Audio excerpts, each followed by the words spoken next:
Ngopi, ngobrol, pintar. Bersama saya Restina Priani Dan Nela Fadiana. So guys, pada kesempatan kali ini tuh Pepe ngadain room talk bro. Kalian ada yang tahu nggak nih room talk tuh apa sih? Kira-kira penasaran nggak sih Pepe kenapa nih ngadain room talk? Wah, asik banget loh kedengarannya, iya nggak sih? Karena ada beberapa orang yang kurang prefer gitu tentang untuk membaca berita.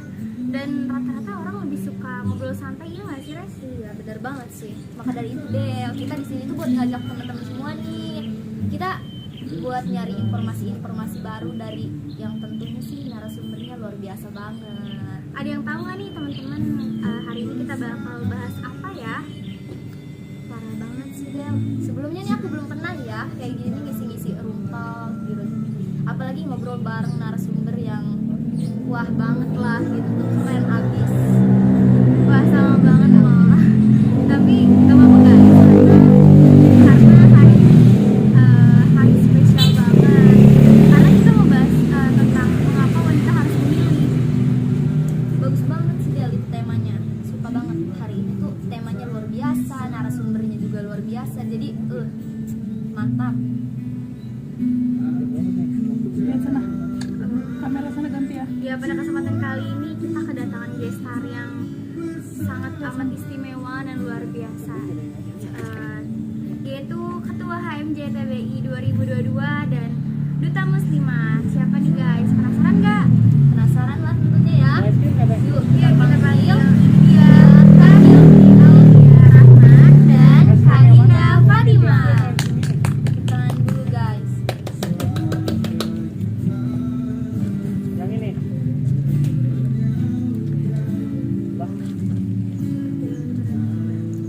Wah, Del, narasumber kita nih udah ada di samping kita nih. Kira-kira baiknya kenalan dulu nggak sih? Kan ada nih pepatah bilang ya, tak kenal maka tak sayang. Wah, kalau nggak sayang ya nggak kenal lah, iya nggak sih Res? Betul banget sih Del. Semua teman-teman juga udah pada penasaran, langsung aja nih kita sapa. Halo Kak Hilmi, Kak Dinda. Hai. Hai. Teman-teman udah pada tahu belum Duta Muslimah 2022 siapa dan Ketua HMJ TBI 2022 siapa? Yuk boleh dari Kak Hilmi dulu, boleh perkenalan lalu dilanjut oleh Kak Dinda. Boleh.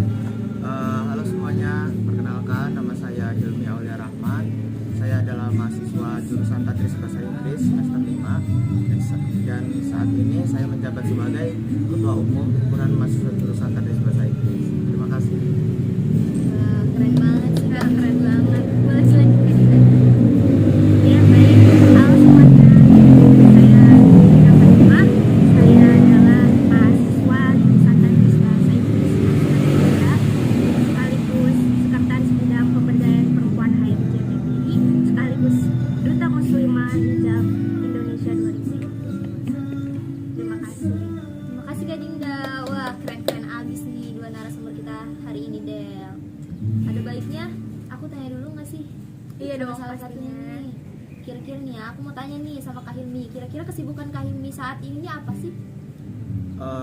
Kalau kesibukan pribadi ya, terutama di organisasi sendiri, itu kan karena saya menjabat sebagai ketua, lebih tepatnya dalam bidang badan pengurus harian yang terdiri dari ketua, sekretaris, dan bendahara, yang dimana kita benar-benar mengkoordinasi semua divisi yang ada di HMJ.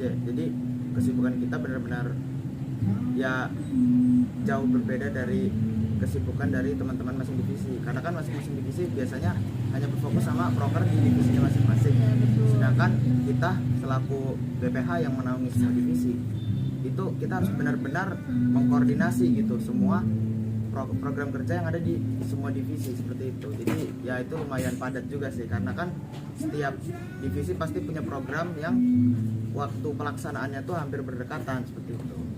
Wah, mantep banget nih Ketua HMJ 2022. Nah, selanjutnya Kak Dinda nih, aku kepo banget deh sama Kak Dinda nih. Kesibukan sehari-hari seorang duta muslim itu apa ya? Baik ya, saya jawab. Kalau untuk kesibukan duta muslimah sendiri itu hanya mengisi job mungkin jika itu ada. Deketin. Dan photoshoot, namun seringkali saya tidak bisa membersamai dalam photoshoot itu karena seringkali photoshoot itu berlangsung di DKI Jakarta yang tidak memungkinkan saya untuk ke sana. Ya paling saya bisa menghadiri meet online antar duta muslimah Indonesia ataupun duta muslimah yang di luar daerah Banten. Seperti itu. Kalau Kak Hilmi sendiri selain jadi ketua HMJ nih, kira-kira organisasi lain ada nggak sih yang Kak Hilmi ikut? Jadi gini, karena kan sebelum saya menjabat sebagai ketua ya, itu ada namanya surat keputusan yang harus ditandatangani bahwasannya ketika saya nanti menjadi ketua itu tidak boleh ada organisasi di luar organisasi yang sekarang gitu. Jadi untuk saat ini ya hanya HMJTB ini aja gitu, biar bisa lebih fokus. Berarti ketika kita menjadi seorang ketua di perhimpunan jurusan gitu ya, berarti kita tidak boleh mengikuti organisasi yang lain. Iya betul. Kalau jadi ketua HMJ sendiri ada nggak sih jaminannya seperti beasiswa gitu? Sepertinya nggak ada ya kalau Nggak ada ya? untuk ketua HMJ sendiri gitu. Tapi kalau kayak Presma itu dengar-dengar katanya ada ya? Kalau Presma ada. Seperti itu. Kalau Kak Dinda nih ya, kan Kak Dinda nih duta muslimah gitu. Gimana sih? Apa sih Kak Dinda nih nyikapin orang-orang nih ya, misalkan di sekeliling Kak Dinda sendiri, di keluarga Kak Dinda gitu ada yang belum berhijab gitu. Kan Kak Dinda sendiri duta muslimah yang identik dengan hijabnya gitu. Gimana nih pandangan Kak Dinda buat saudara-saudara Kak Dinda ataupun ibu Kak Dinda ataupun kerabat Kak Dinda yang belum berhijab gitu, seperti apa? Karena berhijab itu adalah sebuah hidayah ya, dan kita hanya bisa mengingatkan ya sesama muslimah dan tidak bisa memaksakan juga. Kalau untuk keluarga, di lingkungan keluarga saya alhamdulillah semuanya berhijab sih. Paling kadang ada keluarga dari mama atau mungkin om, tante yang lain gitu ya. Mungkin saya hanya sedikit menegur mereka gitu ya, selebihnya adalah kesadaran mereka sendiri, seperti itu. Ya baik, terima kasih Kak Dinda. Wah keren banget sih sumpah, ini narasumber dua narasumber kita hari ini nih sangat luar biasa banget. Ada yang ketua HMJ Dan ada duta muslimah. mantap banget sih. Kalau aku mau nanya ya ini ya, pandangan aku sendiri sih kayak yang mungkin masih belum, menurut aku masih belum lurus gitu ya, belum benar. Kalau menurut pandangan Kak Dinda ataupun Kak Hilmi nih, gimana nih pandangannya? Sering banget nih perempuan tuh ditanya gitu, ingin bekerja atau menjadi ibu rumah tangga. Sedangkan aku sendiri sih ya, dia pernah kasih dengar laki-laki tuh ditanya nih ya, ingin lanjut berkarir atau menjadi ayah yang baik gitu. Jadi menurut pandangan Kak Hilmi ataupun Kak Dinda sendiri itu seperti apa nih tentang hal ini?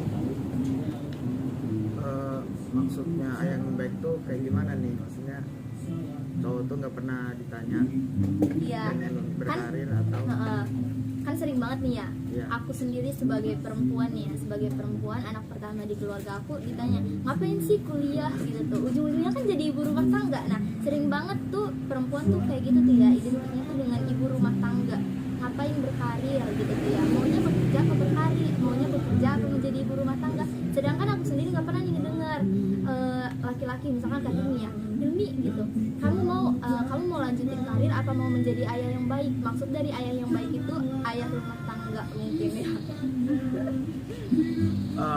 Sebenarnya kan kalau ayah rumah tangga itu kan berarti dia cuman mengerjakan pekerjaan rumah gitu, nggak kerja di luar seperti itu ya maksudnya. Iya.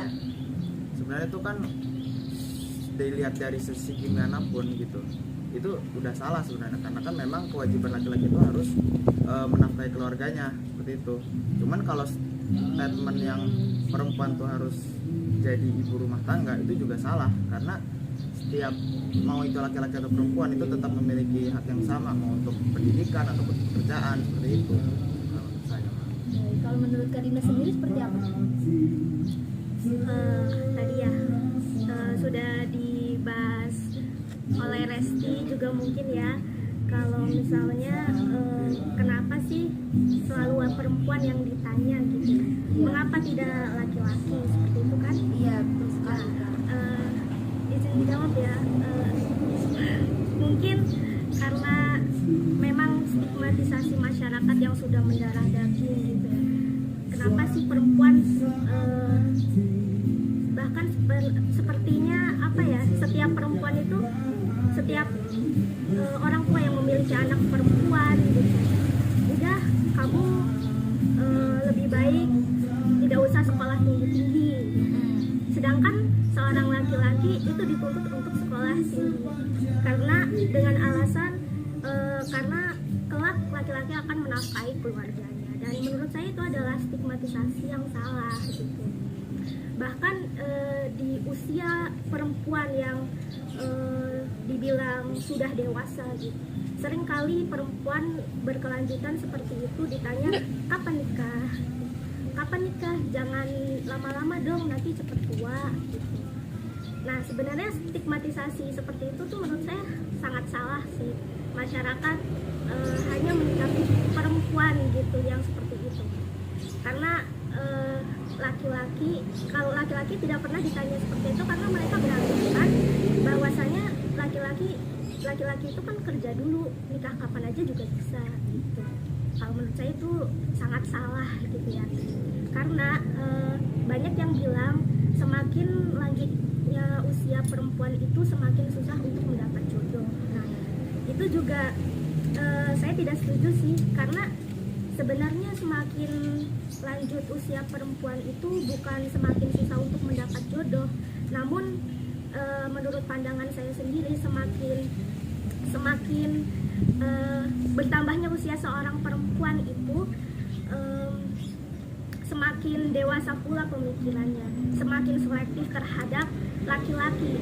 Terlebih lagi zaman sekarang banyak perempuan yang dilecehkan atau didiskriminasikan gitu. Bagaimana pandangan perempuan itu terhadap bagaimana nanti jika rumah tangga saya gagal atau lain sebagainya. Jadi semakin dewasa umur perempuan semakin tinggi pula pemikiran yang selektif terhadap pasangannya seperti itu. Wah, bagus banget. Wah banget nih narasumbernya, mantap. Terus gimana nih Kak cara mengubah pola pikir masyarakat Indonesia nih ya, yang sering banget tuh intinya menjudge perempuan tuh hanya di titik itu gitu tuh, di titik terendahnya tuh jadi ibu rumah tangga. Kenapa sih perempuan ini nggak boleh memilih apa yang dia pengen gitu tuh? Kenapa nggak boleh memilih karir agar dia lebih maju lagi ke depannya? Padahal kan kita tahu ya di dunia ini gitu tuh, perempuan tuh nggak cuma satu loh yang karirnya tinggi gitu tuh. Bahkan hampir kebanyakan di perempuan di Indonesia ini yang berkarir gitu loh. Tapi kenapa perempuan yang masih dijudge seperti itu? Gimana cara nanggulanginnya? Cara mengubah pikiran masyarakat Indonesia? Sebenarnya kalau untuk mengubah ya, saya juga sudah sering mengikuti seminar-seminar atau mungkin kajian-kajian tentang keperempuanan, dan berkali-kali saya menanyakan tentang hal itu dan jawabannya sama gitu. Kita tidak perlu repot-repot untuk mengubah stigmatisasi masyarakat, karena sebesar apapun cara kita untuk mengubah stigmatisasi mereka, itu tetap saja jika memang mereka ingin menjudge perempuan seperti itu. Bahkan contohnya ibu-ibu terhadap anaknya atau membandingkan anaknya dengan anak tetangga. Nah itu juga, padahal seorang ibu itu adalah seorang wanita. Nah kita tahu sendiri kan. Nah itu kita tidak perlu repot-repot untuk mengubah stigma-stigma mereka. Intinya tunjukkan saja. Kita harus bisa menunjukkan bahwasanya kita bisa lebih hebat daripada apa yang mereka bilang. Seperti itu. Terima kasih Kak.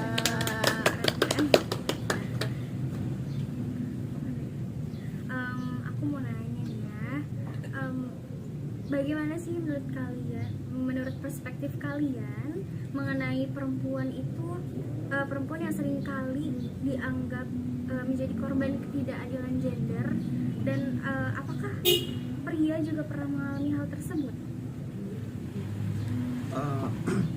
Untuk menjawab ya, mungkin kalau perihal ketidakadilan gender ya, mungkin seperti pelecehan dan lain-lain, itu sebenarnya bisa juga gitu terjadi sama laki-laki, tidak hanya perempuan. Cuman mungkin memang berita-berita yang beredar tuh seringkali korbannya itu adalah perempuan seperti itu. Sebenarnya bisa juga terjadi pada laki-laki, cuman memang jarang diberitakan seperti itu.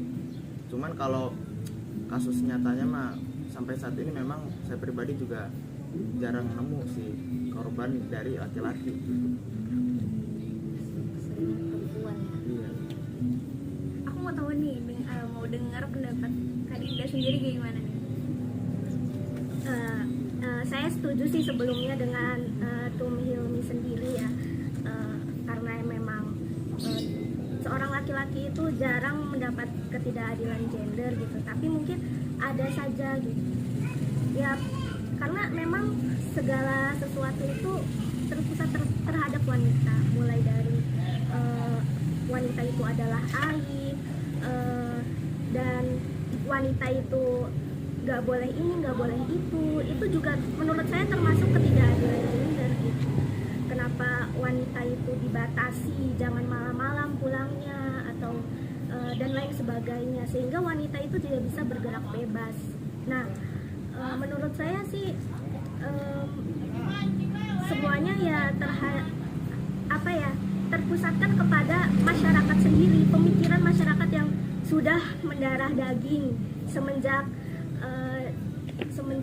dahulu gitu, karena sudah ditanamkan sepanjang peradaban manusia gitu. Karena kalau misalnya perempuan ini adalah makhluk yang lemah, contoh kecilnya ya ketidakadilan gender itu wanita karir yang harus bisa mengerjakan pekerjaan rumah tangga, dan mereka itu bilang kalau misalnya masak atau mungkin pekerjaan rumah tangga yang lain itu adalah kodratnya seorang wanita. Bahkan seorang laki-laki pun rela meninggalkan seorang wanita karena dia tidak bisa mengurus pekerjaan rumah tangga.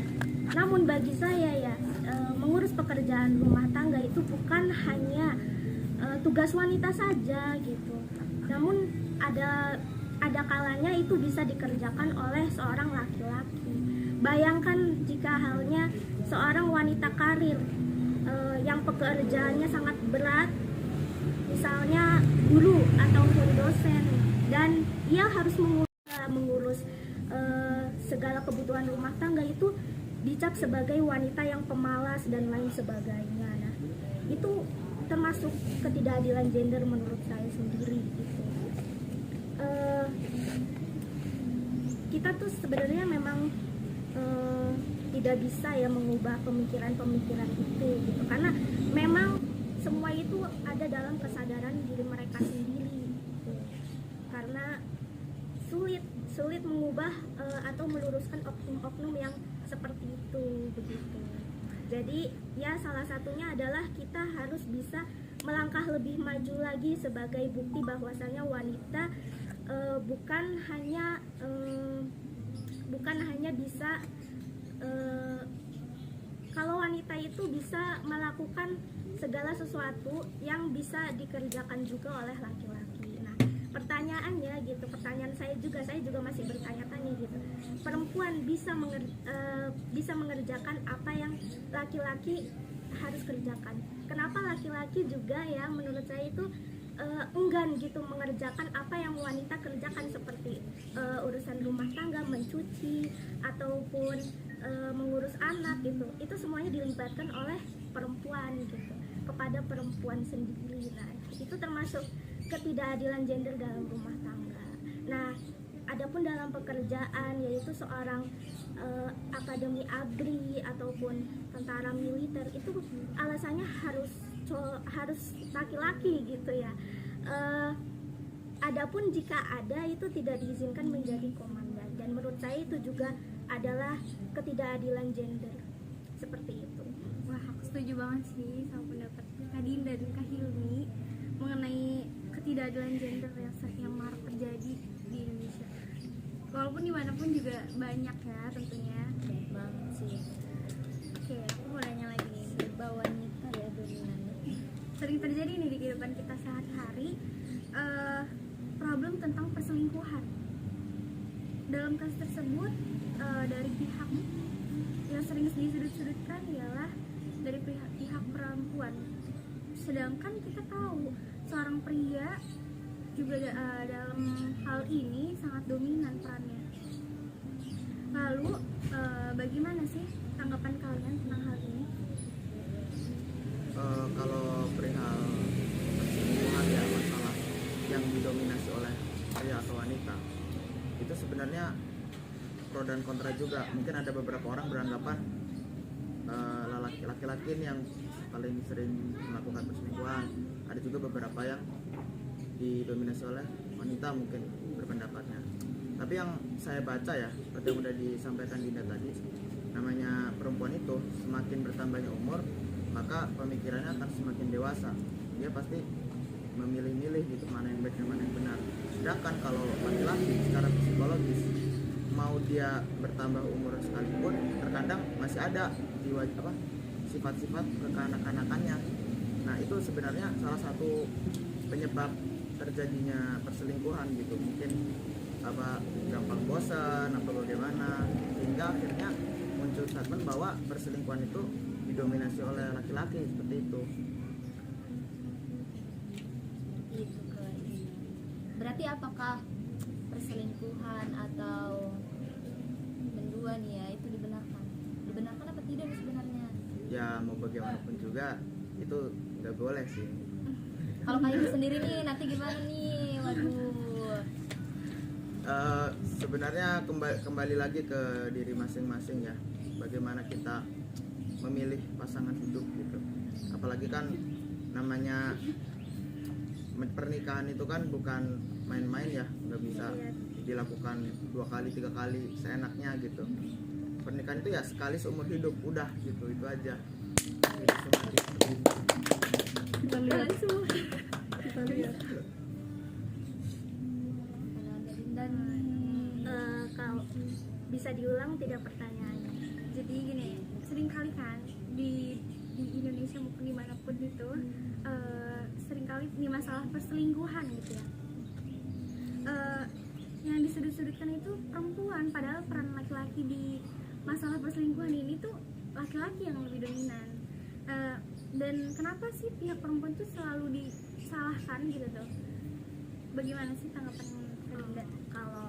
Kalau tanggapan saya sendiri gitu yang mengenai hal itu, nah saya setuju sih dengan Kak Hilmi sendiri ya, karena itu termasuk pro dan kontra gitu. Adapun memang ya bagaimana jika memang itu adalah kenyataannya seperti itu, memang dominan perempuan gitu yang bahasanya yang selingkuh, melakukan perselingkuhan. Nah, tapi ada kalanya juga memang laki-laki ini sering mencari-cari kesalahan seorang wanita gitu. Seringkali mencari kesalahan seorang wanita dengan padahal diri dia sendiri yang selingkuh, tapi laki-laki ini mencoba untuk mencari-cari kesalahan wanita agar dia itu tetap tertutupi kesalahannya. Nah, saya juga pernah menonton podcastnya Nagita Slavina ya, yang seringkali dia tuh diperlakukan tidak enak gitu, atau mungkin rasa kecemburuannya yang sangat tinggi gitu terhadap suaminya gitu ya. Ya buat apa gitu kita mencari-cari kesalahan yang dia itu nggak bakalan ngaku gitu, intinya seperti itu sih. Kalau untuk mengapa perempuan itu lebih dominan disudutkan sebagai pelaku perselingkuhan, karena memang ya mungkin pandangan orang-orang, lagi-lagi tentang pandangan orang-orang atau stigma-stigma mereka ya, karena di mana-mana yang mereka tahu itu perempuan yang genit, yang suka merebut seorang lelaki yang sudah memiliki kehidupan gitu, seperti itu. Dan yang saya heran sendiri gitu, mengapa gitu ya perempuan ini bisa disebut sebagai pelakor, sedangkan seorang laki-laki sendiri tidak bisa itu disebut sebagai pria yang genit atau mungkin dia yang selingkuh gitu. Seringkali seorang istri yang diselingkuhi itu menyalahkan seorang wanitanya, bukan suaminya terlebih dahulu yang genit gitu terhadap perempuannya. Seperti itu, karena di situ sih awal mula kalau emang perempuan ini sering disebut sebagai apa ya, maksudnya orang yang dominan sebagai pelaku perselingkuhan, seperti itu sih kalau menurut pandangan saya. Baik, terima kasih Kak Dinda. Menurut Kak Dinda sendiri nih ya, sebagai perempuan ini, ngerasa nggak sih kita tuh gimana ya, bisa nggak sih kita sebagai perempuan memiliki kesempatan untuk memilih hal apapun itu yang kita inginkan gitu? Bisa nggak kira-kira? Kalau menurut saya sendiri sih ya bisa, karena setiap orang itu memiliki hak asasi kan yang dilindungi oleh undang-undang, seperti itu gitu. Tapi meskipun seperti itu gitu, pilihan apa dulu nih gitu. Nah, kita juga harus meningkatkan sumber daya manusia kita terlebih dahulu gitu. Sebelum memilih, kita juga harus selektif dalam memilih hal apapun gitu. Itu harus tahu akibat dari hal itu, baik atau buruk untuk diri sendiri terutama. Nah, kalau menurut saya kesempatan memilih untuk seorang wanita itu masih ada sih, karena setiap adanya kemauan pasti ada jalan. Saya juga seperti ya, saya juga tidak pernah menyangka gitu saya bisa menduduki sebagai duta muslimah dengan mungkin fisik saya atau mungkin body saya yang seperti ini gitu, yang tidak memungkinkan untuk saya melanjutkan ke jenjang itu. Tapi di mana ada kemauan pasti ada jalan, balik lagi ke situ. Itu tergantung seperti ya bagaimana kita untuk meningkatkan sumber daya manusia terlebih dahulu gitu, karena attitude itu penting kalau kerja. Kalau Kak Yumi sendiri nih ya, gimana nih pandangannya? Misalkan istri Kak Yumi nih, kan perempuan tuh, dia pengen nih ngejar ke cita-citanya lah, intinya ngejar cita-citanya, pengen kuliah lagi misalkan ke luar negeri. Kak Yumi kira-kira ngebolehin apa enggak? Padahal kan ini kata Kak Dinda sendiri kan kita bisa nih dapetin hal apapun itu yang kita inginkan. Kalau menurut Kak Yumi gimana? Kembali lagi ya, kan tadi sudah dijelaskan juga oleh Kak Dinda bahwasannya setiap pilihan atau setiap langkah yang mau diambil itu kan pasti ada pro dan kontra, apa sih namanya, Pengaruh resiko buruk. ada resikonya, entah itu pengaruh baik atau buruknya. Nah, kalau untuk misalnya nih saya punya istri gitu, pengen kuliah di luar negeri atau apapun itu, ya saya sih sebagai suaminya gitu ya memperbolehkan aja, asalkan dia tuh udah tahu apa sih resikonya yang bakal terjadi, apakah itu bakal berdampak baik untuk dia atau untuk apa mungkin untuk saya juga gitu kan, atau buruk ya kan kita nggak tahu gitu ya. Yang penting setiap langkah yang kita ambil kita harus tahu apa sih resikonya, jadi selagi itu baik ya kenapa enggak gitu. Keren banget, mantap banget nih jawabannya. Aku mau nanya nih, sekarang kan lagi marak-maraknya tuh di medsos tentang pick me girl. Tahu kan kalian pastinya. Contohin dulu dong Kak, sama tahu pada bingung nih. Jadi pick me girl itu kayak perempuan menjatuhkan perempuan yang lainnya gitu. Misalkan kayak misalkan aku ke dia misalkan make up gitu ya, terus kalau misalkan aku tuh nggak make up, aku tanpa make up tuh cantik gitu, sedangkan dia yang bermake up gimana aja ya, biasa aja gitu, menjatuhkan gitu loh. Menjatuhkan sesama perempuan lah. Iya. Gimana pandangan Kak Dinda sendiri tentang pick me girl ini? Jadi jatuhnya itu sering apa ya, bukan sering sih, antara perempuan dan perempuan gitu ya, saling menjatuhkan. Menurut saya itu tidak baik sih ya, karena memang pick me girl ini sangat merugikan salah satu pihak kalau menurut saya. Dan itu sih sering terjadi ya di media sosial, benar tadi yang sudah dikatakan oleh Della sendiri gitu. Nah, kalau menurut saya sih balik lagi sih, kita itu harus tebal telinga dari oknum-oknum yang seperti itu, karena memang untuk apa ya, membalas apa yang sudah mereka lakukan ke kita, balasan yang lebih baik itu adalah menjadikan diri sendiri itu lebih baik lagi gitu. Dan menurut saya sih untuk pick me girl ini ya, itu bisa diatasi ketika tidak saling membalas gitu. Kalau misalnya pick me girl ini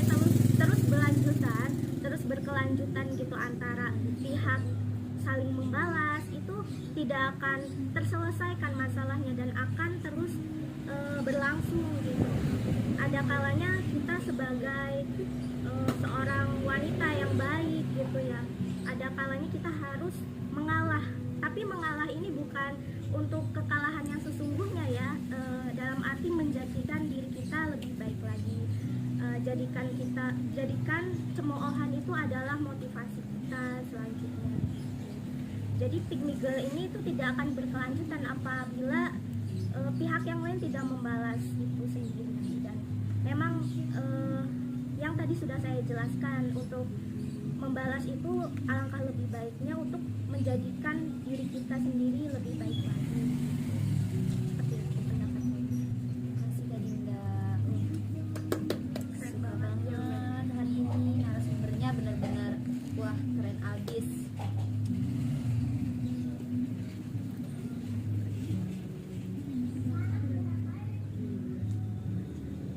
Makasih banyak nih Kak Hilmi, Kak Dinda udah mau sharing-sharing bareng kita semua nih pada hari ini.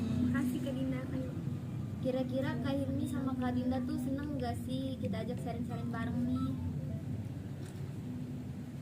Kalau saya sih ya jujur ya, saya tuh senang banget diajak sharing-sharing begini, karena memang kalau untuk podcast seperti ini sih saya baru pertama kali ya saya akui ya, kalau untuk podcast bersama, apalagi podcast offline, karena podcast itu saya kebanyakan mengisi itu online gitu, tidak offline seperti ini.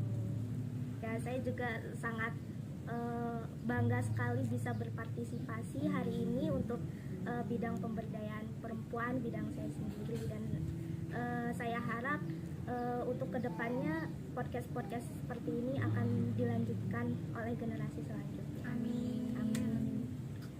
Kalau Kak Hilmi sendiri ini baru pertama apa emang sering banget nih? Kayaknya sering deh buat Kak Hilmi nih, buat ketua HFJ. Iya, sebenarnya kalau podcast offline ya sama, saya juga baru pertama. Kalau online mungkin udah sih beberapa kali. Ya, yang terakhir sih ketika saya podcast bersama Dema FTK itu online. Keren. Kenalan Kak Hilmi pasti banyak banget. Tentunya dong, ketua.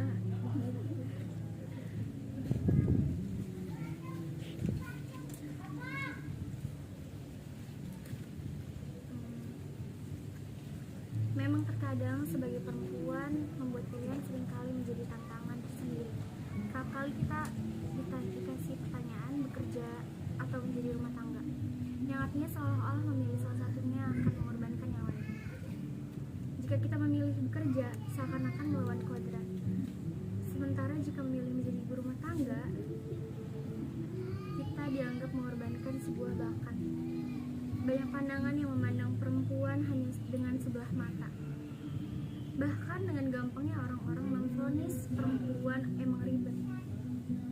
Padahal perempuan tuh kerap dibilang multi peran, karena kebanyakan dari kita itu jarang yang kekurangan pekerjaan, baik dari pekerjaan rumah ataupun apa, pasti kita memiliki pekerjaan itu.